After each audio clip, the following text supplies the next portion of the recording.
This is our overview of photosynthesis video. Keep in mind, photosynthesis is an extremely complicated process, and we are just gonna make it as brief as possible so you can just kind of get the basic idea. But it's an important process, and it is because nearly all life on the planet is dependent upon it in one way or another. So only photosynthetic organisms can convert the radiant energy of sunlight into the chemical energy of food. Plants, algae, and cyanobacteria can use carbon dioxide and water along with sunlight to make sugar. These are known as photoautotrophs, also known as producers. They have special pigments that allow them to do this. Heterotrophs are unable to make their own food, like ourselves. We are heterotrophs. They live on compounds produced by other organisms, and they are known as consumers. Within the plant leaf, the process of photosynthesis takes place in the chloroplast. Keep in mind that algae and bacteria that lack chloroplasts also have the important membrane-containing pigments in their plasma membrane. Chloroplasts, though, are located in the mesophyll, and there are microscopic pores that lead into the mesophyll known as the stomata. This is where gas is exchanged. The stroma is the fluid-filled region enclosed by the inner membrane, and the thylakoids are these disc-like membrane sacs suspended in the stroma. These thylakoids are arranged into stacks known as grana. There are two stages of photosynthesis: the light reactions and the Calvin cycle. For the light reactions, sunlight is essential. Basically, what happens is water is going to be split to provide a source of electrons and to provide hydrogen ion protons. Oxygen will be given off as a byproduct from this splitting process. Light is absorbed by chlorophyll. And again, what happens is the chlorophyll gets excited and electrons are transferred down an electron transport chain using chemiosmosis to generate ATP in a process known as photophosphorylation.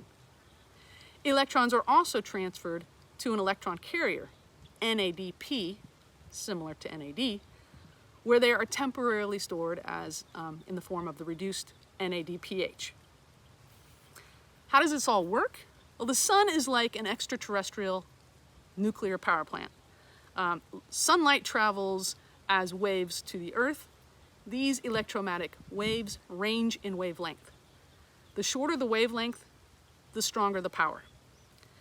The segment most important to photosynthesis is within the visible light wavelength range, and it's called this because it's detected as various colors by the human eye.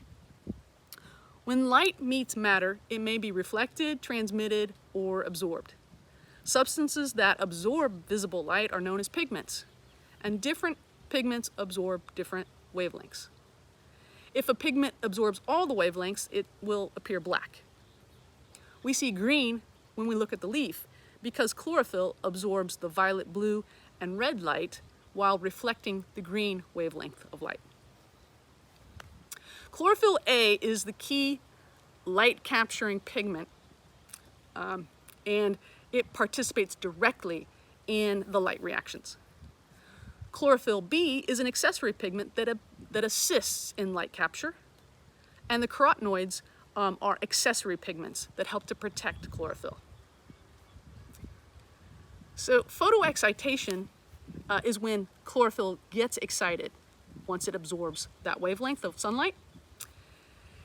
We can think of, again, these sunlight packets as photon packets, and the electrons can become elevated to a higher excited state. Absorption of light excites an electron to a higher energy state, thus converting the energy of sunlight to potential chemical energy.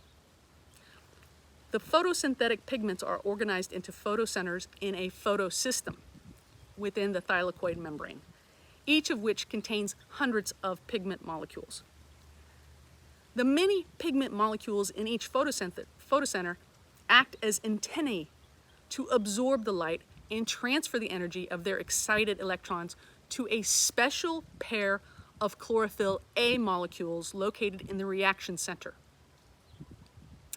These special pair of chlorophyll A molecules take that energy and excite their electrons out of orbit onto an electron acceptor molecule in the electron transport chain. Just like with cellular respiration, the electron then travels down the electron transport chain, and this is coupled to the generation of a proton gradient, and ATP is synthesized via ATP synthase. One important difference between the electron transport in chloroplasts and that in mitochondria is that the energy derived from sunlight during photosynthesis not only is converted to ATP, but it's also used to generate NADPH, required for the subsequent conversion of carbon dioxide into carbohydrates.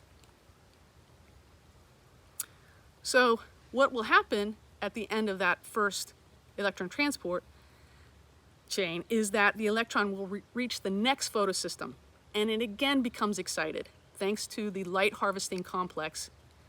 Again, another pair of special chlorophyll A molecules in the reaction center will become excited, and the electrons are passed on to NADP, which becomes reduced to NADPH. So as you can see, the photosystems work together, and this allows for the generation of ATP and for the production of NADPH, both of which will be used in the Calvin cycle, the second phase of photosynthesis. In this part, carbon dioxide is going to come in through the stomata and become incorporated into the carbon of organic compounds. This is known as fixation. So what happens is the carbon dioxide is fixed to RUBP, which is catalyzed by a very important enzyme known as rubisco. This results in a molecule to which NADPH can then donate electrons along with ATP donating a phosphate to generate a 3-carbon compound known as G3P. This single G3P is going towards the process of glucose formation. The remaining carbon molecules will then be regenerated so that the cycle can continue with the addition of ATP. In summary, it takes 18 ATP, 12 NADPHs, and 1 carbon dioxide to regenerate an RUBP and to make 1 sugar. The light reactions of the first part of the photosynthesis and the Calvin cycle are both interdependent on one another. And again, the byproducts of photosynthesis are oxygen, which is going to be important for respiration.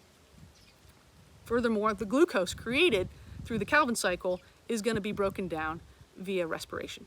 So photosynthesis and respiration are linked in the plant cell. Overall, I hope you can see how important photosynthetic organisms are. These photoautotrophs help to feed the biosphere. Thanks. I hope this helps you understand it a little bit better.